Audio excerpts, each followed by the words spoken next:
What is going on, fam? This is your boy Marcus Washington, and you are on the mark, where we talk everything Falcons football, man. So it is good old Wednesday, and I don't know about y'all.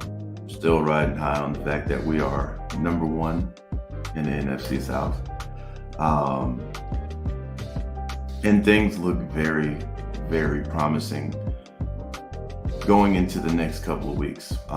When you look at the fact that our schedule from here on out, there isn't a team on our schedule that is above 500. We're going into Tennessee. We're going into Tennessee to face, the Titans. We don't know what quarterback we're going to get. What's going on, Keonis? I've heard talks about how they were going to split snaps. Okay, that's an L. That's an L.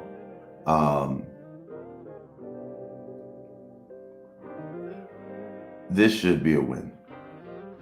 This should be a win. So this is going to be a pretty upbeat video. It's not really going to be a lot of negative stuff or even criticisms, because if the Falcons do what they're supposed to do, we got some very good weeks ahead of us. Tennessee right now is a shell of itself. They're 2-4. They're coming, I think they're coming off a bye, and they're riding a 2-game losing streak. So all this defense has to focus on, if I'm just going to be real, you just stop Derrick Henry. You force whatever quarterback they're going to roll out there, whether that be Levis or Willis. You let them beat our defense. You let them beat our secondary. You let them try to beat the middle of the field. You do not, under any circumstance, let Derrick Henry get off. And you should be coming out of there with the W. Period. The team ain't good, fam. They got the same amount of wins as Denver. Then we know how atrocious Denver's been. What's going on, Vaughn? What's happening? Gavin says, after that Washington game, I stopped giving predictions. Hey, man, I know it's been tough. It's been tough. But I'm going to spread some positivity because we're sitting at the top. If you look at the, let's travel over here real quick to the NFC South. If you look at the NFC South, man, honestly, we're 1 game behind Detroit, which we lost. So we got some groundwork to do. We're 1 game behind San Francisco, who is riding a 2-game losing streak. I watched the game Monday night. They're missing Debo. They are missing Debo. And kudos to Minnesota, man, because they played they played a good game, man. Your boy Cousins was out there serving. And they found another diamond in the rough with Addison. So it's like, man, once Jefferson comes back and they got Jefferson and this boy Addison, whoo.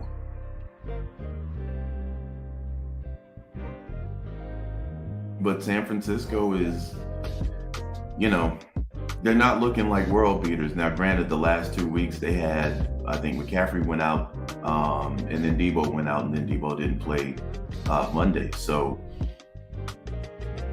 you're seeing an offense that needs all their pieces, every single one of them. And even with that, they still had an opportunity to come back and win the game. So, but we're 1 game behind them, and we're 2 games behind Philly.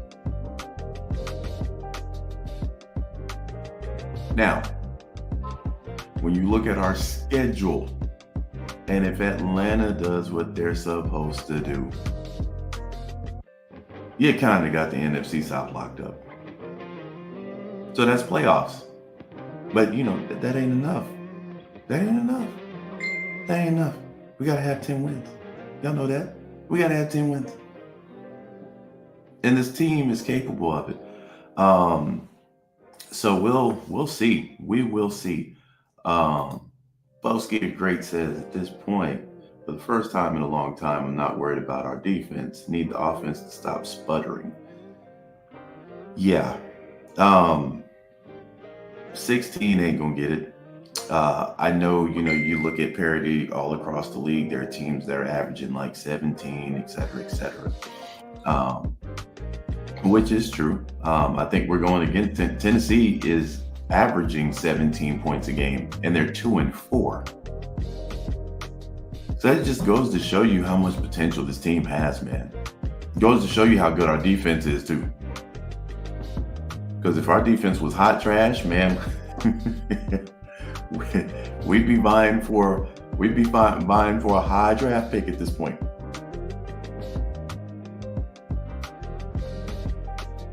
So,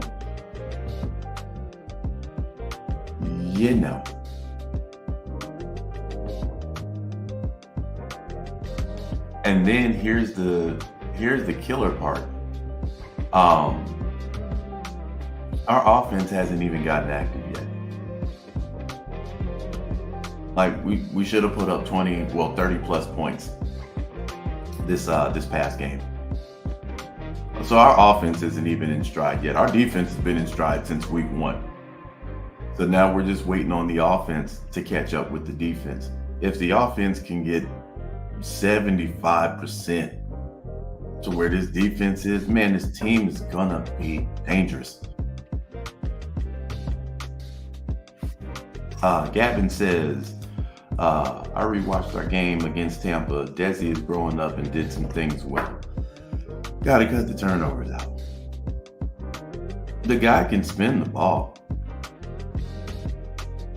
He can spin the ball. And he can run. I want to see the game plan that we had against Tampa. And Tampa is not a bad defense. And we were driving right down the field. But I want to see consistent play at the quarterback position. Now, y'all know me. I've been saying, hey, Dez needs to get benched. One of the reasons is we're a team ready to win right now. But if you're going to roll him out, I like the game plan that they had for him. He had 2 walk-in touchdowns. And that's what I like to see, because now somebody's got to focus on him on defense.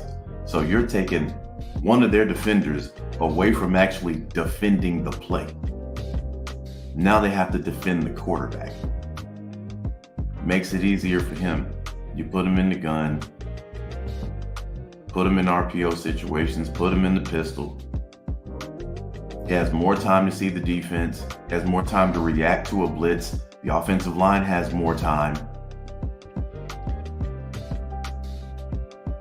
So the same game plan we used against Tampa, we need to use that for the remainder of the season. Because I hate saying that despite the turnovers, because they happened, but let's put on our Doctor Strange, what the hell?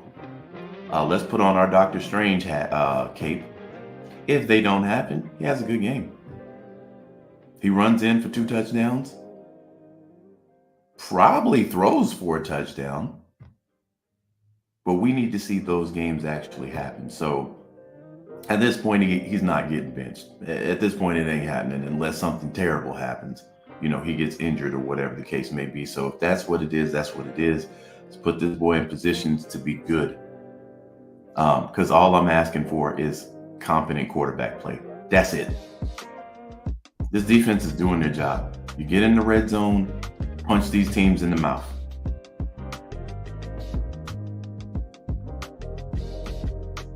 So I'm looking for us to advance to 5 wins, 5-3. I don't know. The 49ers play the Bengals this week. And the Bengals they're coming in on, I think, a 2 or 3 game win streak, and they got a bye. They're coming off a bye. So Joe Burrow got even healthier. that's going to be a challenge for them. Now, at the same time, hopefully they get Debo back, and that turns out to be a good game.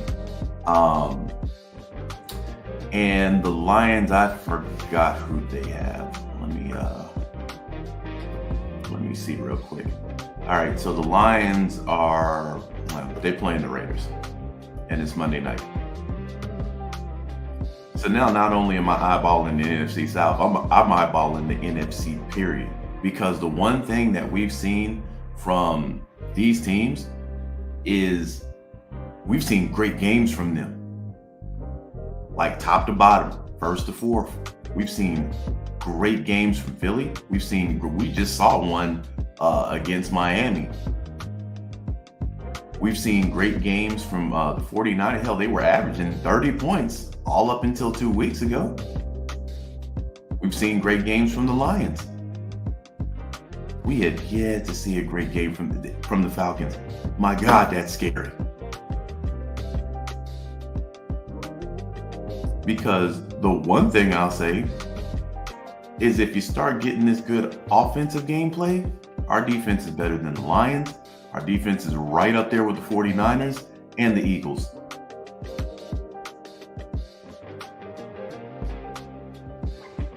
So that's kind of got me giddy, but we got to start putting teams away though.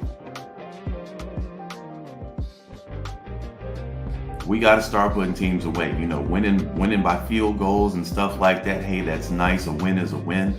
But you got to start dominating these teams that you're better than. So, they talked to Arthur Smith today about Bijan. Listen, man, Arthur Smith has to stop being condescending in these post-game, these press conferences. What these reporters were asking him were very, very legitimate questions. You knew that you knew your boy Bijan had a headache before he suited up. You knew that. You didn't report it. And then you suited him, put him on the bench, did not play him, then at halftime let everybody know he's not feeling well. But you knew this before the game.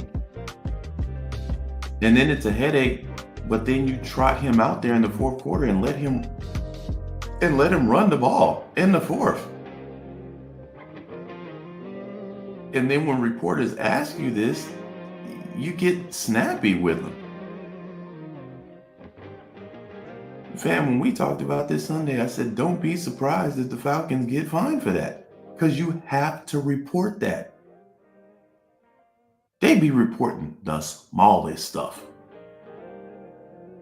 You see it all the time with Jay Glazer. If somebody's pinky is bothering them, Jay Glazer gonna mention that. He's active. He's gonna give it a go. But his pinky toe is bothering him. It's as simple as just, hey, listen, you know, Bijan, we're gonna play him, but he's not feeling well. That ain't hard at all. That's very easy.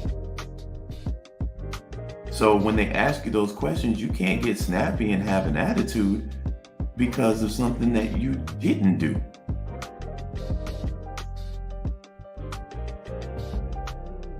You know, those reporters are there to do a job, and I'm like, hey, listen. Now, I'll get you back if they ask you a dumb question, but I mean, they were asking you like pretty simple questions, man, that you could have alleviated before the snap. Y'all could have reported that. So when the NFL calls, they are justified in calling. But they reported on Bijan. He practiced, I think he practiced today. So hopefully that headache goes away, fam, or whatever the situation is, you know, it's rectified before we play. So I'm not too much worried about that. You know, the good play from Tyler Algier and Cordell Patterson, you know, we're fortunate enough to have, you know, two sturdy, hard hitting, break your nose type of running backs behind Bijan. We're fortunate for that. So that didn't really bite us. Um, but man, I'm excited. Might not sound that way. Just woke up from a nap. But I'm like, we're at the top of the NFC South, minimum 2 weeks. Even if we play like trash, minimum 2 weeks. But then I'm looking at, man, if you go to Tennessee and you handle business, you play like you played against Tampa and you do not turn over the ball and you put points on the board. This is the scary part about this team. Our offense has clearly been point challenged. But you go across the league and watch these other teams. We've seen great games from these other teams. Man, we've seen a great game from the Saints. From the Bucks. Where they at? Looking up at us. We are the top bow wows. And truth be told, we're a better team than any of these teams. Ain't nobody talking about Carolina right now, bro. Who's talking about Carolina? Nobody. And why would you? They 0-6. They might as well have a fire sale on their team.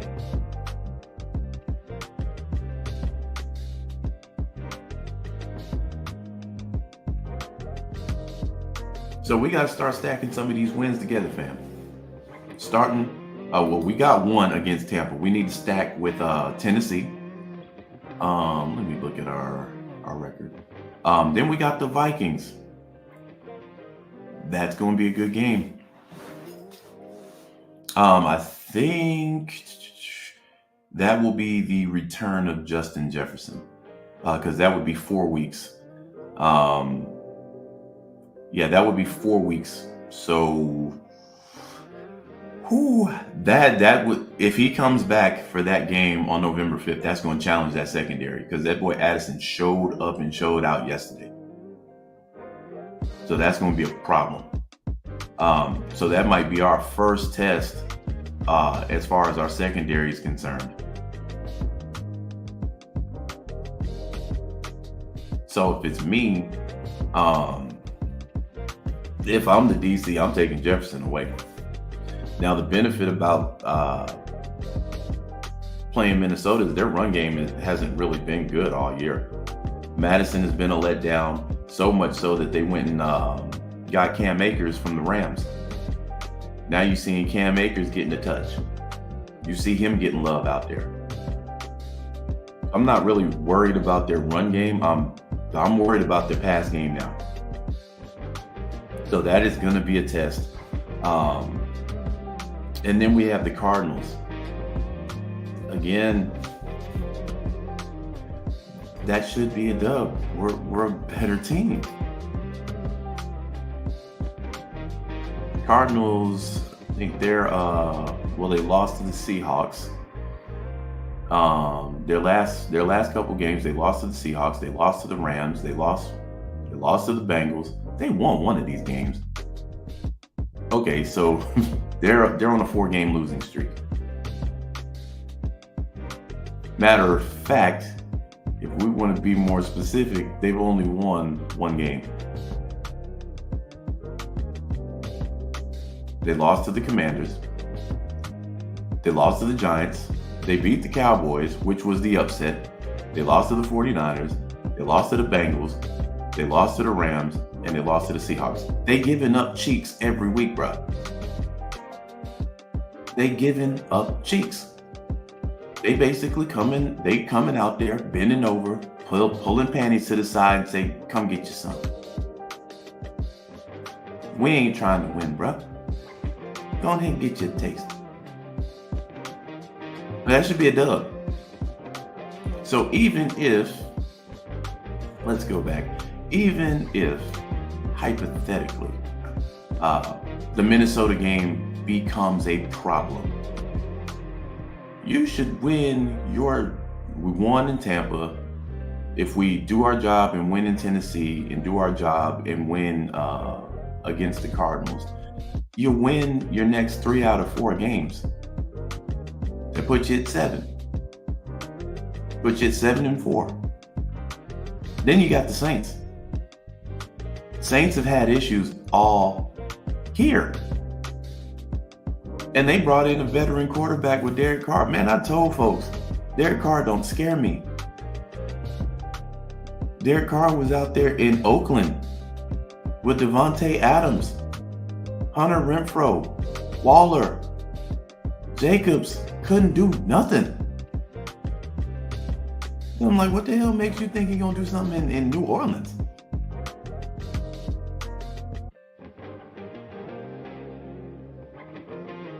So, but even with that, we might split with New Orleans. But let's say you get this one out the way, right? So you'd be 4 out of 5. Then you're playing the Jets. Then you're playing the Bucks again. This is 10 wins right here, fam.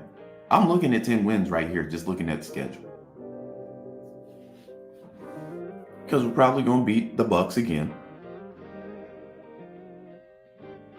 The Jets have a good defense. I'm gonna give it to them. They got a good defense, fam, and they got some good receivers. Their issue is the quarterback situation.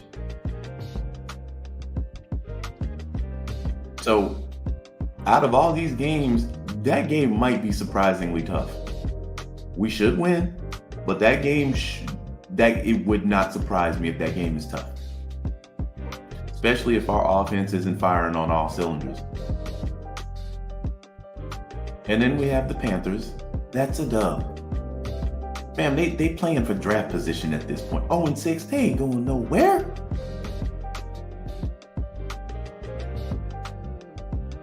They ain't rattling off 11 straight wins. They 0-6, they probably like, hey, look, man, we ain't going nowhere. Let's go ahead and play for draft position at this point. You know, we didn't give this kid nothing. We didn't give this kid nothing.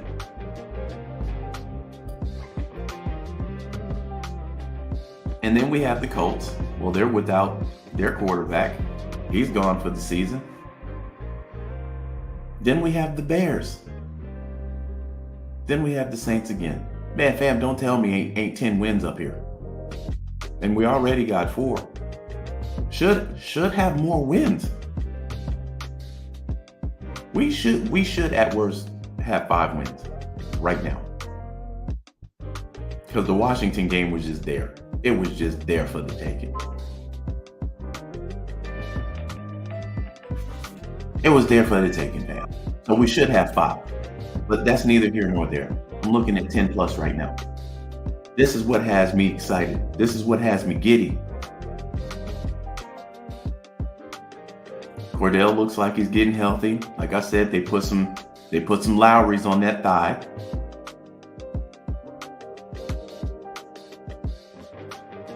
TA had to remind us he's still that dog. Well, I know we got a new toy out here, but don't play with me. I can get you 100. Don't play with me. Kyle Pitts out here looking healthy. Starting to look crisp on his routes. Drake London, we know what it is. If it's in his vicinity and he jumps to get the ball, he's probably going to come down with it. Scotty Miller sighting. Now all of a sudden, we got Van Jefferson. Still got Jonnu Smith.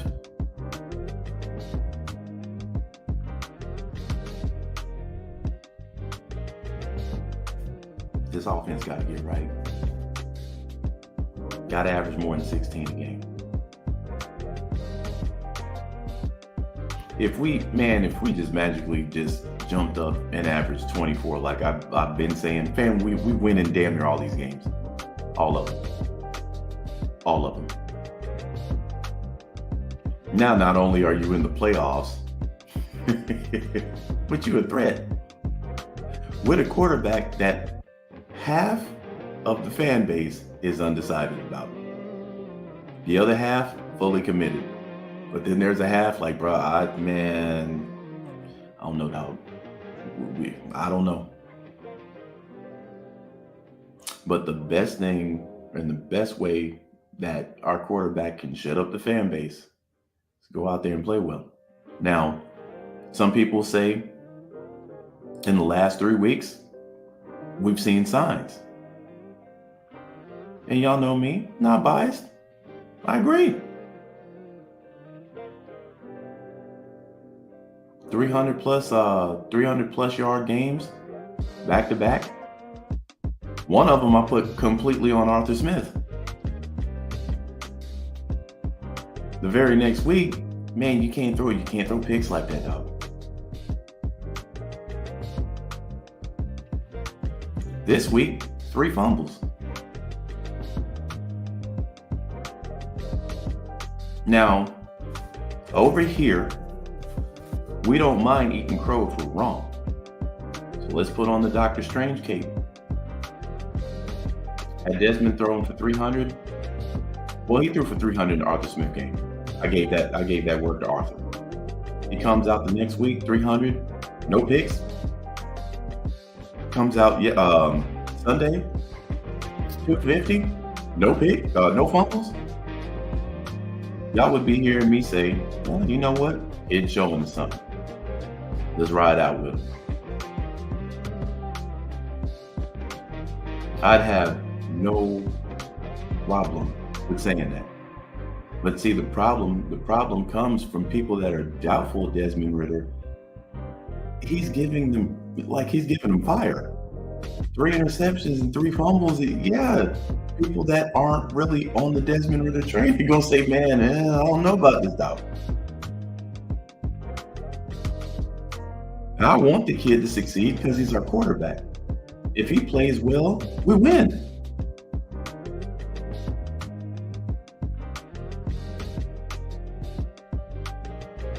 So I don't hate the kid at all. You know, my thing all season is I just don't think the boy's ready.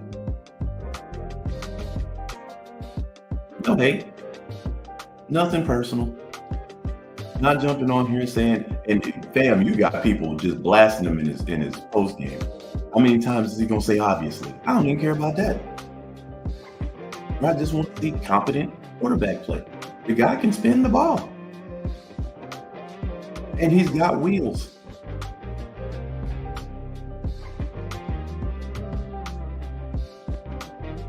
But what I will give Art credit for is Art catering the game plan around helping his young quarterback out.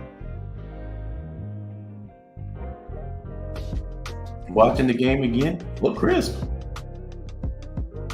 Let me go look at these numbers real quick. Okay. Okay. All right. So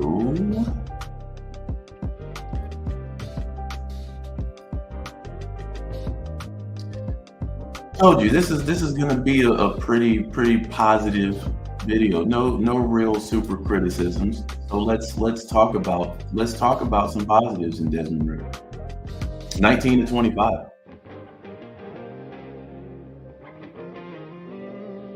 I mean, that's good. 19-25, 250 yards. Without the turnovers, even if he doesn't have a touchdown, I would still be like, hey, we got the job done because we would have won by 10.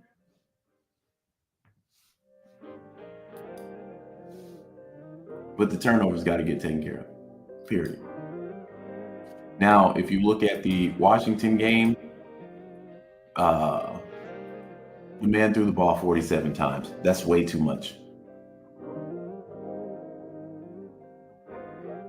I'd like to see Desmond Ridder maybe 30. And I'm thinking 30 is probably too much.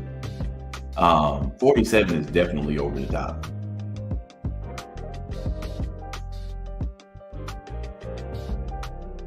But they need to just use the same game plan they used against Tampa. And I think if they do it that way, the boy will be fine. If you're gonna keep putting him out there, I think you'll be fine in that position. I really, if I'm to be honest, play action, him even being under center, because one thing that it does is, see, here's the danger about putting him under center, and I've noticed this with defenses, right? If they bring in our fullback, they know we're running the ball. So they're going to put 8 and they're going to put a man. They sometimes, I saw one team put 9 in the box when they saw our fullback come in.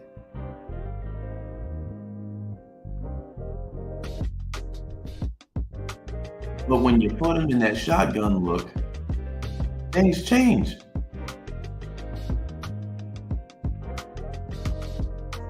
And I think that finally dinged off in Arthur Smith's head, like, yeah, you know what? Let me try something different. And there's nothing wrong with that. You have what you dubbed yourself a rookie quarterback. There's absolutely nothing wrong with that. So use that same gameplay against Tennessee. We should come out with the dub. Because contrary to my criticisms, I've said all along, this is a 10-win plus team. Y'all know in the offseason, we was kind of getting wild with it. Man, I'm like, man, I'm looking at the schedule, man. I see maybe 13 up in here. But definitely 10. 10, you in the playoffs. And when you get in, man, anything can happen. Anything. And why I say this? Anything can happen, as in, y'all remember last year,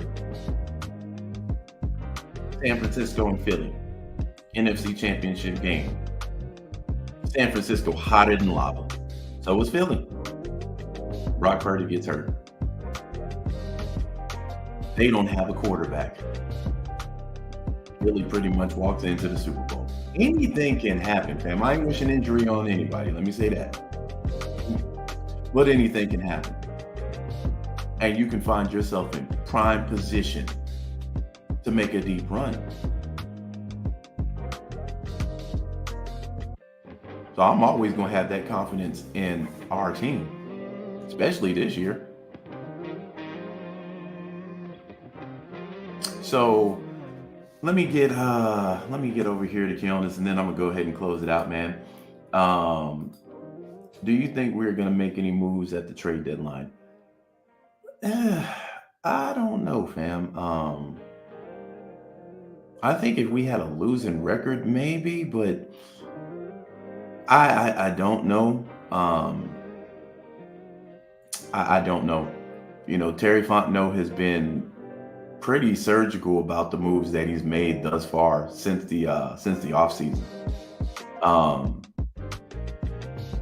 don't know if you go out and gamble some picks to get a pass rusher, because now it seems like the last 2 weeks we've started to get pressure on quarterbacks. Now, I mean, one was Sam Howell and one was Baker Mayfield, but that's neither here nor there. In the last, 2 weeks, our defense has got 7 sacks, 2 turnovers.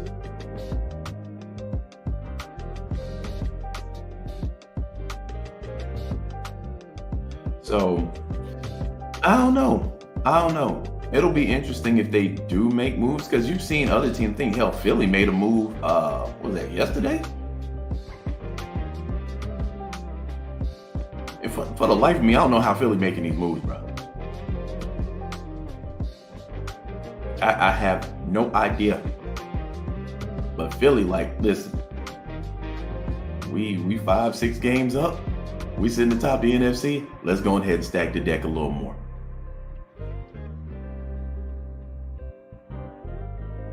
And I like that, because they know they got San Francisco in their rear view. And even though the Chiefs are winning, I hate to say this because I don't bet on that boy, man. But Kansas City they haven't looked the same, which is terrifying. because they haven't looked the same. The boys sitting on top of the AFC. But Philly's like, hey, we gonna do our job over here. So I don't know, man. I like the move for Van Jefferson though, but I don't know what moves they could potentially make outside of maybe going to get one of these pass rushers that's reportedly on the block. So we'll see. But it wouldn't surprise me if Terry Fontenot went out there and made one of those moves. We got the money. We're gonna have the money next year. But right now, man, I'm feeling giddy. We got to start putting a chokehold. We have to start putting a chokehold on the NFC South, period. That needs to be our main focus, because Tampa play next week?